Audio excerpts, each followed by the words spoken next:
gara-gara Imam Ghazali dikafirkan ini ada hikmahnya sebetulnya. Gara-gara beliau dikafirkan itu kemudian beliau mengarang kitab. Kalau kita dikafirkan itu kan paling mungkin hanya nulis status di Facebook atau posting di Twitter, satu tweet saja. Kalau Al-Ghazali dikafirkan malah lahir kitab. Nah, saya akan menceritakan sedikit mengenai isi kitab Faisalut Tafriqah ini. Karena bagi saya kitab ini menurut saya penjabaran dari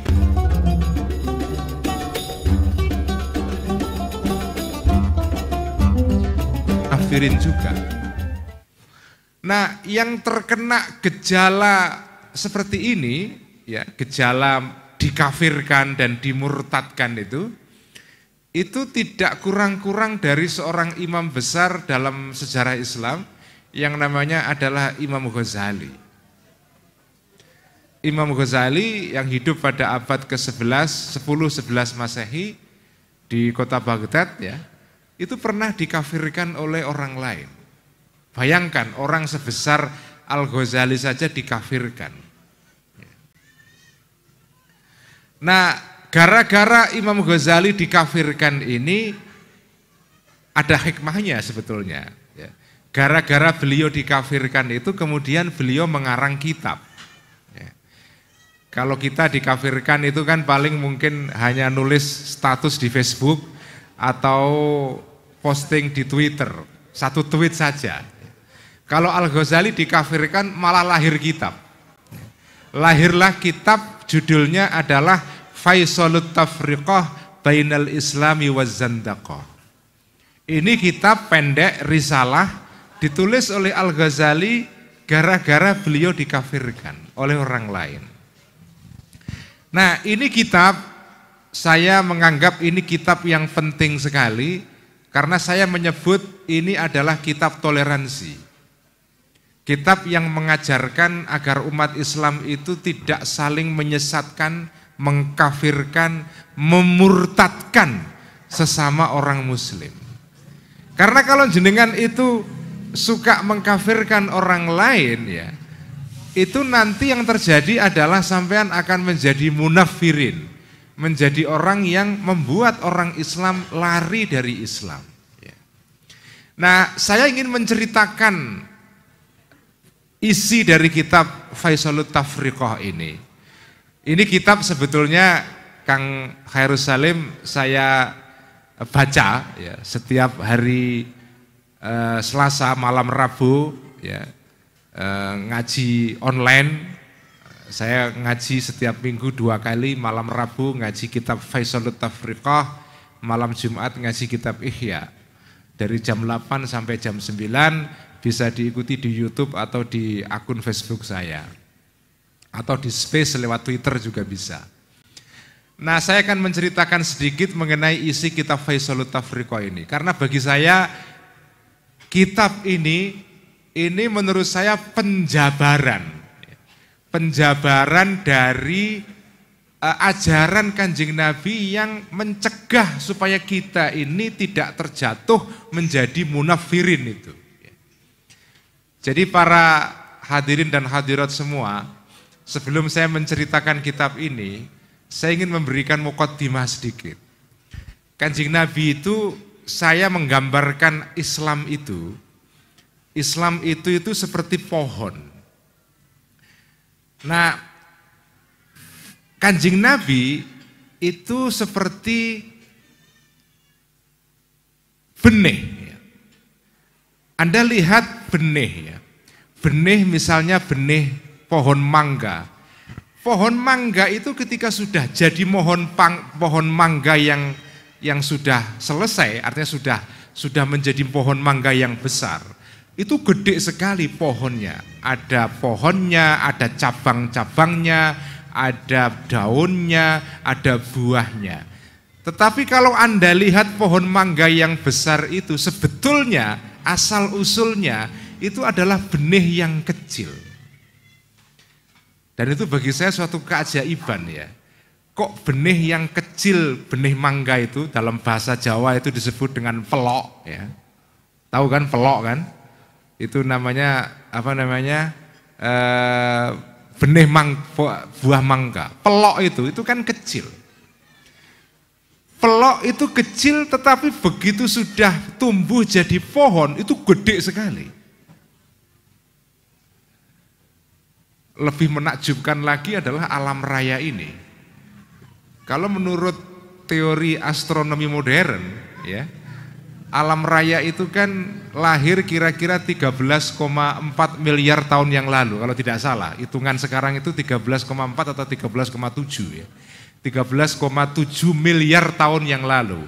Dan alam raya yang gedenya luar biasa ini, itu semula dulunya juga benih yang kecil sekali.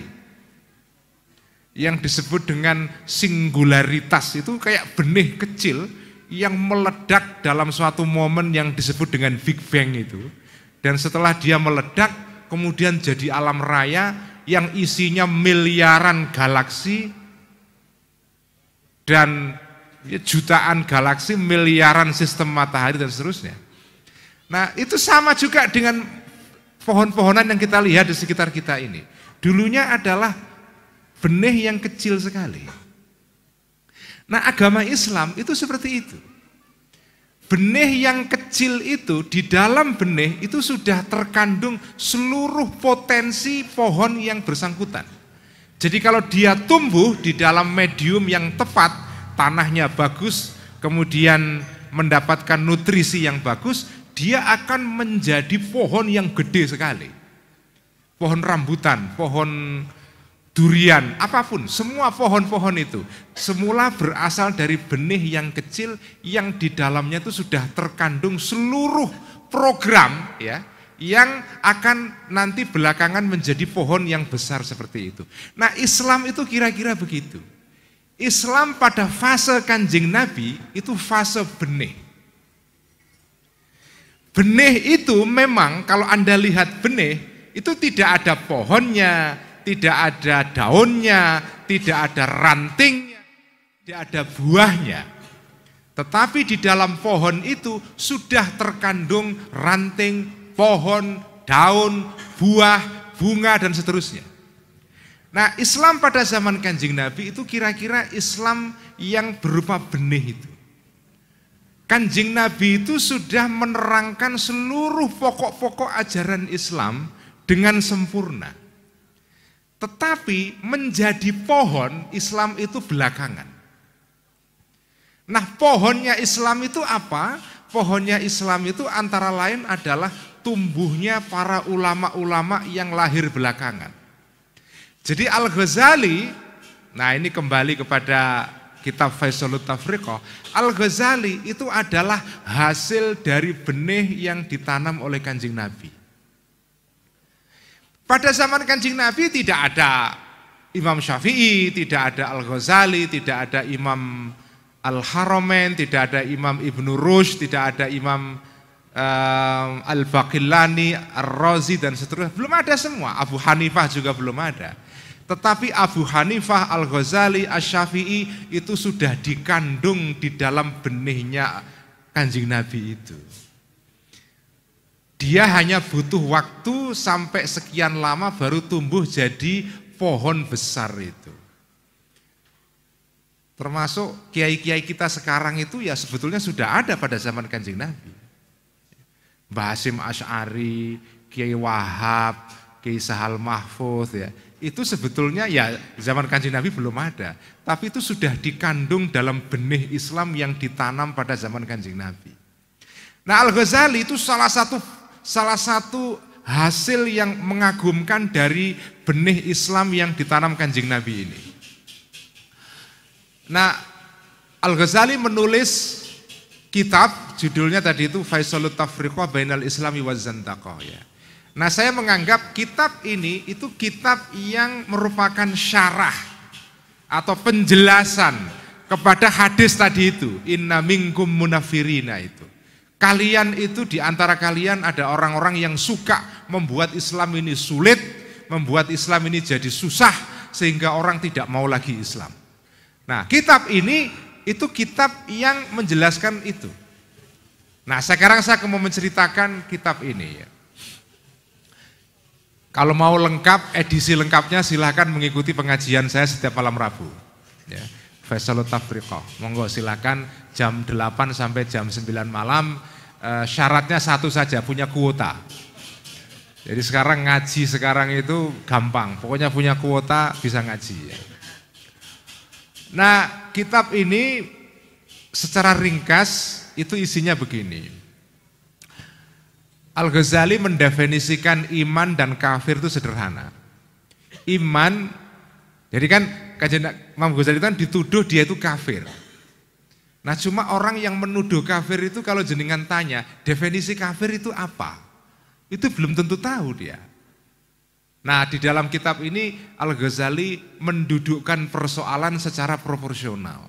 Beliau memulai penjelasan dalam kitabnya itu dengan penjelasan tentang apa itu definisi iman dan apa itu kafir. Iman menurut Al-Ghazali definisinya adalah ya, sederhana. Iman artinya adalah percaya terhadap segala hal yang diajarkan Kanjeng Nabi baik melalui Al-Quran maupun hadis. Percaya, itu pertama. Kafir artinya tidak percaya. Dalam bahasa Arabnya iman itu tasdik, percaya, membenarkan. Kafir itu takdzib, tidak percaya, menganggap bohong, itu takdzib ya. Nah, apa makna orang itu percaya kepada ajaran Kanjeng Nabi? Nah, itu dijelaskan oleh Al-Ghazali, percaya itu artinya adalah Anda percaya bahwa segala hal yang dikatakan Kanjeng Nabi itu benar adanya. Benar adanya. Jadi kalau Kanjeng Nabi misalnya mengajarkan bahwa nanti setelah mati ada kehidupan setelah mati namanya kehidupan akhirat, itu benar adanya. Dalam bahasa Arab maujudun. Jadi yang disebut percaya kepada ajaran Kanjeng Nabi itu artinya percaya bahwa segala hal yang dikatakan Kanjeng Nabi melalui wahyu itu benar maujudun, ada. Itu maknanya tasdik. Nah, kafir artinya Anda tidak percaya bahwa yang dikatakan Kanjeng Nabi itu ada.